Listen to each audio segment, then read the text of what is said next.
Recent టైమ్స్లో అతుల్ సుభాష్ అనే ఒక వ్యక్తి వైఫ్ పెట్టే టార్చర్కి సూసైడ్ చేసుకున్నాడు. సో ఇప్పుడు ఈ ఆస్పెక్ట్లో కూడా ఆడవాళ్ళు కూడా ఏం తక్కువ లేరని కొంతమంది విమర్శిస్తున్నారు. సో దానిపైన మీరేమంటారు? చూడండి, ఒక విషయం, అతుల్ సుభాష్ చేసే వ్యక్తి భార్య టార్చర్ పెట్టింది అని మీకు ఎక్కడన్నా సాక్ష్యాధారాలు ఉన్నాయా? అంటే ఒక వ్యక్తి ఆత్మహత్య చేసుకోగానే అతను చేసినవన్నీ సరైపోతాయా? చెప్పండి నాకు. నేను ఆత్మహత్య చేసుకొని ముఖ్యమంత్రి కారణం ఇలా వేధించారంటే అది సరైపోద్దా? నేనేమో అమరులు అయిపోతానా? దాన్ని పట్టుకొని ఆ కుక్కతోక పట్టుకొని గోదావరి ఇస్తారా? నా ప్రశ్న అది. రెండోది, అతుల్ సుభాష్ విషయంలో జరుగుతున్న చర్చలో అతని మీద నేరాలు ఒకవేళ తప్పైతే పోలీస్ డిపార్ట్మెంట్ ఏం చేస్తుందని ఎవరు అడగట్లేదేంటి? జడ్జి లంచం తీసుకుంటే ఆ వ్యవస్థలు ఎందుకు విఫలమైనవి ఎవరు అడగరేంటి? ఆ మహిళా ఉద్యమాల్లో ఉండేవాళ్ళం మేము 40 ఏళ్ళ నుంచి మొత్తుకుంటున్నాం. ఈ పోలీస్ వ్యవస్థ కానీ ఈ జడ్జిమెంట్స్ కానీ చాలా బయాస్డ్గా ఉన్నాయని మొత్తుకుంటున్నాం. ఇప్పుడు అతుల్ సుభాష్ అమరుడు అవగానే అందరికీ ఆడవాళ్ళు విలన్స్గా నిలబడ్డారా?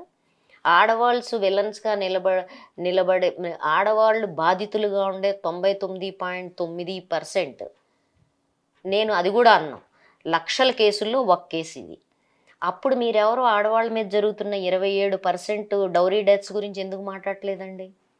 స్త్రీల మీద ఇళ్లలో ఇంటిమేట్ పార్ట్నర్స్తో జరుగుతున్న అత్యాచారాలు, హత్యల కేసుల్లో ముక్కలు చేసి ఫ్రిడ్జ్లో పెట్టించి కేసుల్లో ఇంత చర్చ జరగట్లేదేంటండి? ఇంటిమేట్ పార్ట్నర్సే కదా. ఆ టార్చర్ మీకు ఎవరికి లెక్క రావడం లేదే. కేసులు ఎందుకు ఇప్పుడు 50,000 కేసులు కాస్త వచ్చి 1,25,000 కేసులకి క్రైమ్ అగెనిస్ట్ విమెన్ పెరిగింది, దాని మీద మాట్లాడరు ఏంటండి? అంటే ఒక్క ఆత్మహత్య మీకు ఏకంగా ప్రపంచాన్ని బద్దలు చేసే విషయం కనపడింది. సంవత్సరాల తరబడి లక్షల కేసులు ఆడవాళ్ళ వ్యతిరేకంగా జరుగుతుంటే అది మీకు ఎవరికి చర్చనీయాంశం కనపట్లేదు. ఏం మాట్లాడుతున్నాం మనం? బుర్రుండే మాట్లాడుతున్నామా? చర్చలన్నీ జరుగుతున్నాయి అంటే మగాడి గొంతు నడుస్తుంది కాబట్టి వాడు విక్టిమ్ అవటం ఇష్యూ. ఆడవాళ్ళు విక్టిమ్సే కాబట్టి వాళ్ళ గురించి చర్చించక్కర్లేదు. అదే మనం చెప్పదలుచుకుంది.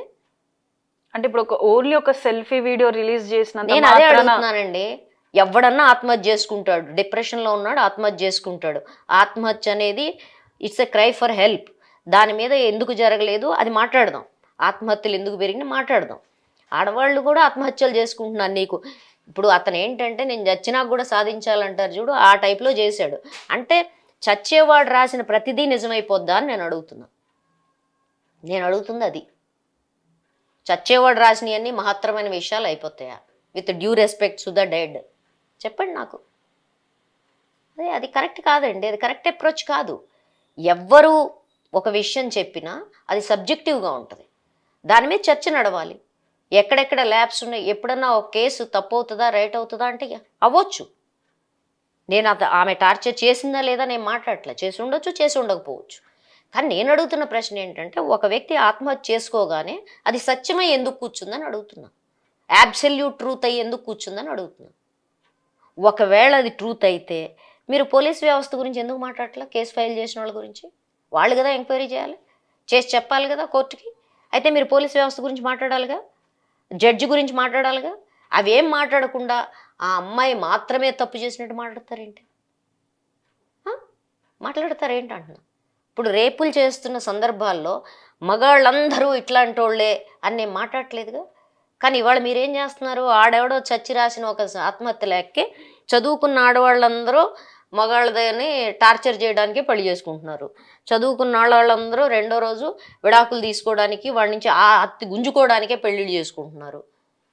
జాబులు చేస్తున్న ఆడవాళ్ళకి భరణం ఎందుకు ఇవ్వాలి? ఈ చెత్త కదా మాట్లాడుతుంది ఇప్పుడంతా. ఇదే మాట్లాడాల్సింది. మనం ఏం మాట్లాడుతున్నాం? మాట్లాడే దాంట్లో ఒక లాజిక్ ఉండాలిగా. ఎక్కడన్నా ఒక చిన్న వేసమెత్తు లాజిక్ ఉండాలి కదా.